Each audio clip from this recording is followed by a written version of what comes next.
Il faut revenir à la déclaration de Ruth pour comprendre ce qui se joue en profondeur dans le livre de Ruth. Ton peuple sera mon peuple et ton Dieu sera mon Dieu.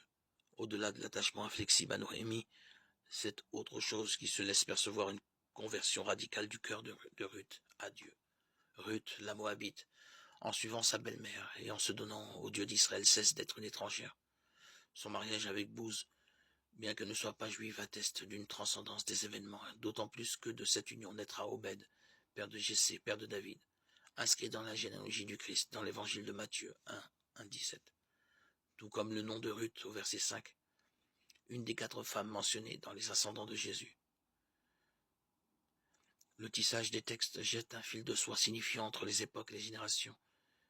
Il appartient à l'histoire du salut progressivement révélé dans des vies ordinaires, magnifiées par leur capacité à être un théophore du fond obscur de leur condition humaine. Ce toucher divin dans l'être qui se défie des différences et donne à l'exilé sa demeure, aux pauvres son pain quotidien et à l'âme sa plénitude, n'a pas échappé à Victor Hugo lorsqu'il met sur les lèvres de Ruth dans son poème Bouze endormi, cette interrogation fébrile qui porte en elle les germes de la foi, ce corps à corps nuptial avec Dieu. Quel Dieu, quel moissonneur de l'éternel était, avait en s'en allant négligemment jeté cette faucille d'or dans le champ des étoiles.